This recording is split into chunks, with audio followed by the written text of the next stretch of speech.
Como les habíamos ofrecido, hoy es un programa muy especial. Tenemos un invitado, a su vez, conocedor de un tema que nos afecta directamente a todos y del cual se habla muy poco, muy poco. Resulta que yo me entero hace pocas horas de que este 18 de julio va a haber un simposio en la ciudad de Miami, en los Estados Unidos, sobre el Foro de Sao Paulo, y se llama así, Mecanismo de Subversión Comunista.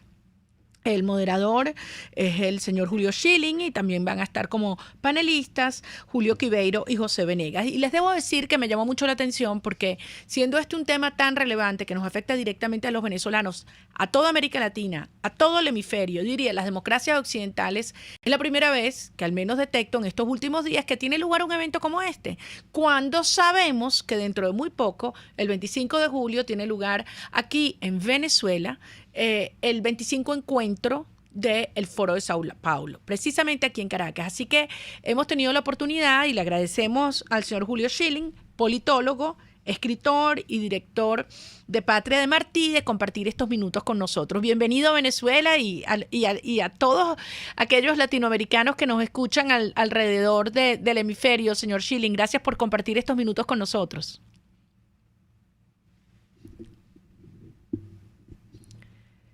¿Tenemos al señor Schilling allí?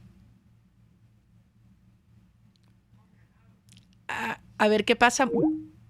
Vamos a volver entonces a hacer la llamada otra vez. Hoy tenemos fallitas en la comunicación, pero mientras tanto yo les voy recordando lo que es el Foro de Sao Paulo.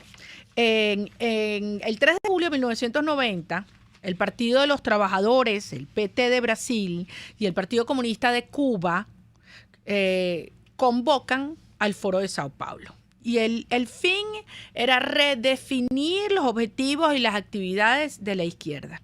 Originalmente esa reunión fueron solamente 68 fuerzas políticas de 22 países latinoamericanos y caribeños, pero fue creciendo rápidamente.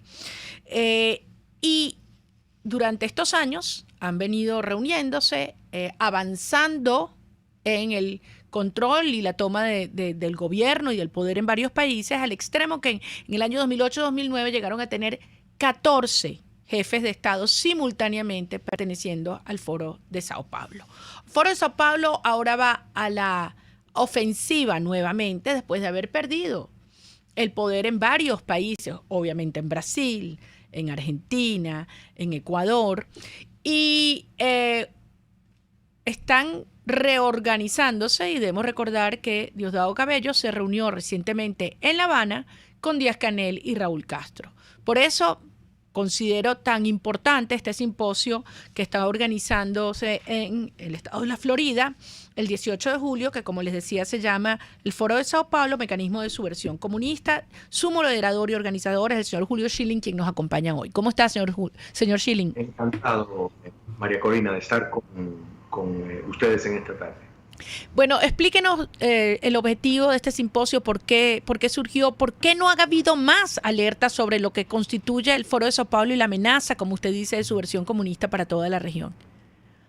Lamentablemente este ha sido uno de los secretos mejor guardados por la izquierda radical y tú lo pusiste muy bien en perspectiva en tu introducción.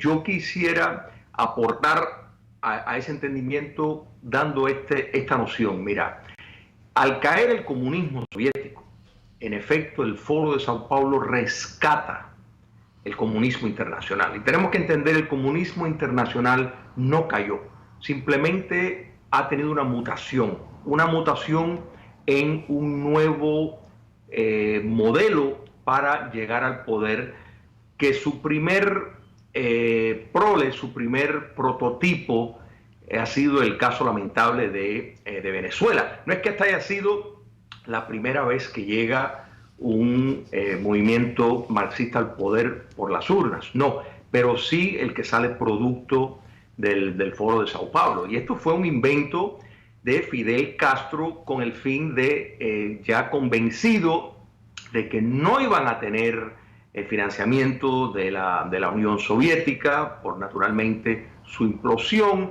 pues entonces se transformó el formulario de cómo llegar al poder.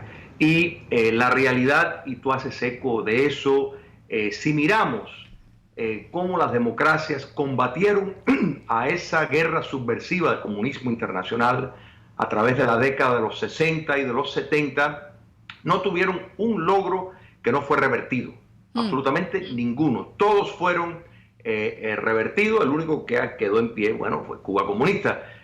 Sin embargo, a partir de 1990, a partir de la creación del Foro de Sao Paulo, han tenido logros. Lo que no lograron en el campo de batalla, lo lograron disfrazados de demócratas. De demócratas, compartiendo espacios y utilizando las herramientas que da la democracia para subvertir el orden. Y esto fue lo que quiso hacer Salvador Allende en Chile. Claro. Eso fue su plan.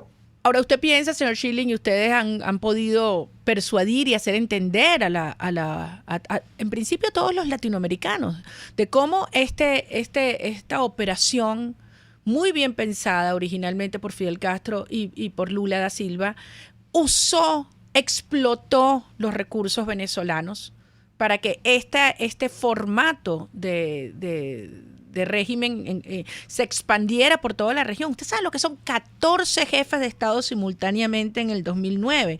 Lula, Raúl Castro, Hugo Chávez, Tabaré Vázquez, Cristina Kirchner, Michelle Bachelet, Fernando Lugo, Evo Morales, Rafael Correa, Daniel Ortega, Manuel Zelaya, Mauricio Funes, Leonel Fernández y René Preval. Así es. Por eso, y podemos añadir los copartícipes del Foro de Sao Paulo en base de invitados, como es la dictadura de los ayatolás de Irán, como es Corea del Norte, como es Siria, como es Rusia, como es China comunista, porque la forma de operar de este nuevo rostro del comunismo es en bloque, es en unidad. Por eso, María Corina, la solución no puede ser ahistórica. En otras palabras, no se puede pretender que esto solo los venezolanos, en el caso de Venezuela, o solo los nicaragüenses, o solo los bolivianos pueden resolver. Esto es absurdo. Mira, es ahistórico porque acabamos de pasar la fecha de independencia de los Estados Unidos. Más allá de que el 90% de las armas que el ejército independentista estadounidense utilizó fue pagado por Francia, una quinta parte de los muertos lo pusieron soldados franceses y españoles. Y por el lado de Gran Bretaña, una sexta parte fueron mercenarios alemanes. O sea, el mundo se mueve a base de procesos históricos y procesos geopolíticos que incluyen diferentes actores. Pero que además eso lo entendió muy bien el Foro de Sao Paulo. Porque si algo hay que reconocerle es cómo lograron buscar, como usted bien decía, sus aliados, ya sean ideológicos, de intereses económicos, de distinta naturaleza en el mundo entero. Ahora yo quería hacer una pregunta, porque hay gente que dice que la guerrilla colombiana no forma parte del Foro de Sao Paulo, pero cuando uno ve entre los miembros fundadores de la revista del Foro de Sao Paulo, que se llama América Libre, aparece Manuel Marulanda, Tiro Fijo. ¿Está o no está vinculada y cuál es la naturaleza de esa relación de la guerrilla con el Foro de Sao Paulo? Por supuesto. Las FARC son parte y siempre fueron parte desde el inicio de ese mecanismo. Siempre contaron con apoyo logístico y de inteligencia del centro de mando, que ha sido y sigue siendo Cuba comunista. Y no es casualidad que precisamente la insistencia del castrocomunismo de sacar a las FARC de la selva. ¿Para qué van a perder tiempo con los mosquitos allá si van a tener más éxito vestidos de políticos pseudo-democráticos, paseándose por los pasillos, postulándose, mientras siguen el rico negocio del narcotráfico, que es una fuente de divisas extraordinario para este movimiento en bloque. Entonces, en unión con los carteles de México y ahora con la elección de López Obrador, pues sin lugar a duda es una amenaza que incrementa en cuanto a precisamente el servicio que las guerrillas colombianas le han prestado a este movimiento subversivo, porque es una fuente de ingreso extraordinario y resuelven dos problemas. Uno, subvertir el orden,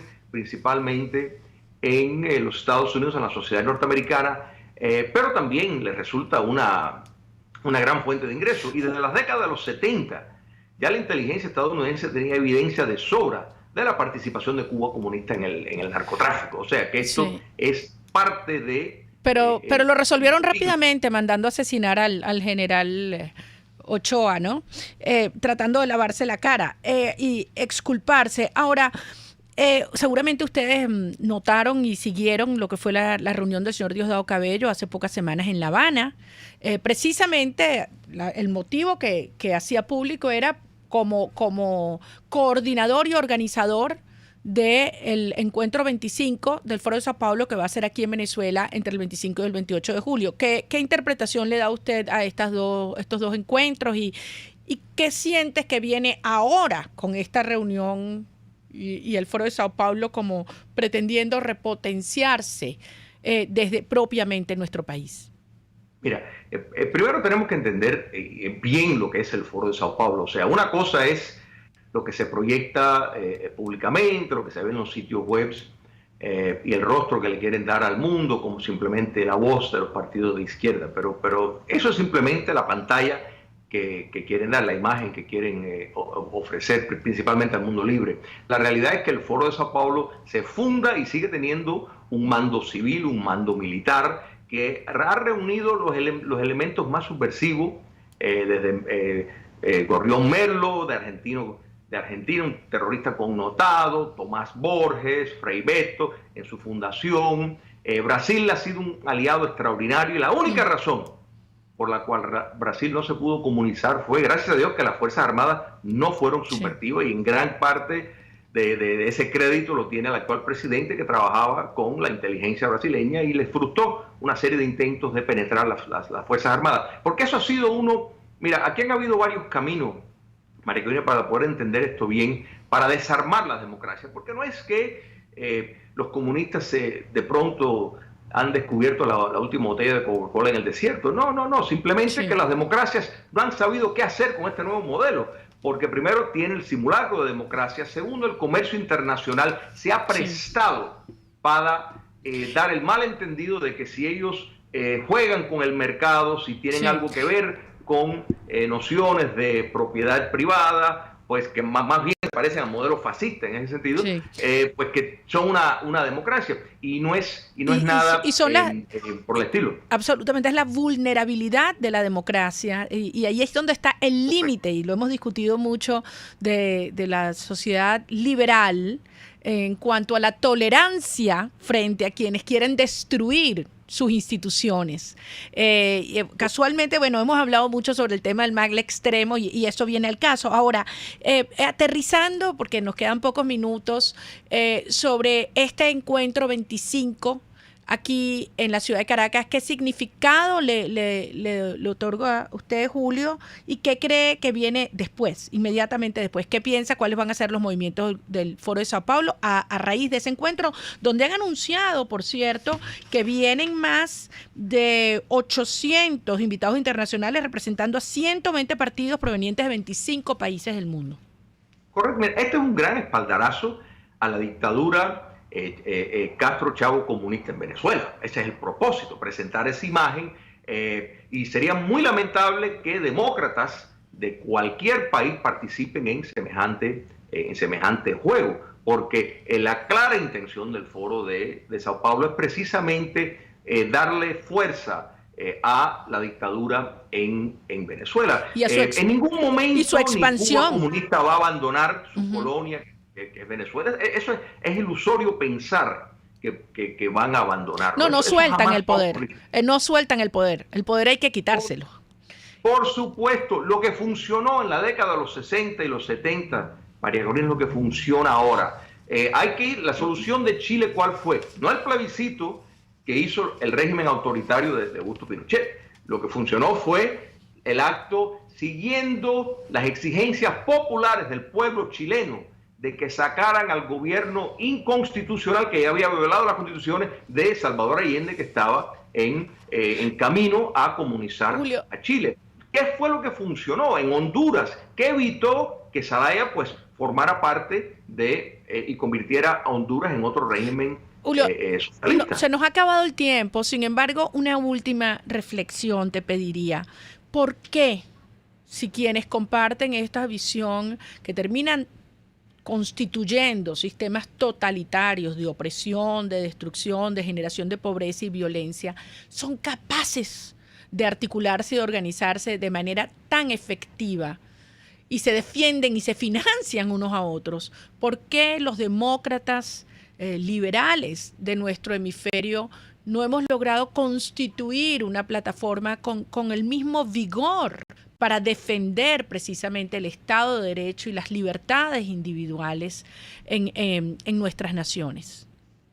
Porque se ha confundido la civilidad con la torpeza y no entienden bien la naturaleza del enemigo, que el hecho de que ellos jueguen a la democracia, que quieran estar disfrazados de democracia, no quiere decir que lo son. De manera que pretender que por reglas democráticas se van a convertir en demócratas es absurdo. Hay que entender que son regímenes apocalípticos que parten de un corte de dominación total y como único son removidos es con la fuerza o la amenaza de la fuerza. Yo creo que las democracias del continente, si pretenden encontrar paz en sus países y preservar sus sistemas democráticos, tienen que tomar cartas en el asunto y ver esto por lo que es una grave amenaza a la libertad y la democracia en el continente. Así es, Julio. No sabes cuánto te agradezco. Creo que estas palabras tuyas van directo a la conciencia de todos los demócratas de este hemisferio, todos los demócratas de Occidente. Entender que lo que está en juego en Venezuela, luchando frente a un Estado criminal, va mucho más allá de nuestras fronteras. No se trata solo de los miles y miles de venezolanos que han sido asesinados, de los millones que huyen por nuestra frontera, sino cómo aquí hay una operación del crimen transnacional utilizando nuestro territorio, nuestros recursos, nuestras instituciones para ampliar, expandir y proyectar su visión criminal. Y miren ya lo que está ocurriendo en Colombia. Así que hay que actuar ya, hay que hacerle seguimiento a lo que se están tramando en el Foro de Sao Paulo y quiero felicitarlos por este simposio que tendrá lugar el 18 de julio, llamado Foro de Sao Paulo, Mecanismo de Subversión Comunista en los Estados Unidos, en el estado de Florida. Y seguimos en comunicación, amigos. Muchísimas gracias, Julio Schilling, politólogo, escritor y director de Patria de Martí. Muchísimas gracias, Julio, por estos minutos. Un placer, María Corina. Cuídate mucho y seguimos en contacto. Amigos, vamos a una brevísima pausa y al regreso un invitado súper especial, Alberto Barradas. Ya regresamos contigo. Pluralidad, libertad y respeto. Estás escuchando Contigo, solo por RCR 750 AM. Puedes seguir nuestra programación a través de rcr.tv, la radio que se ve.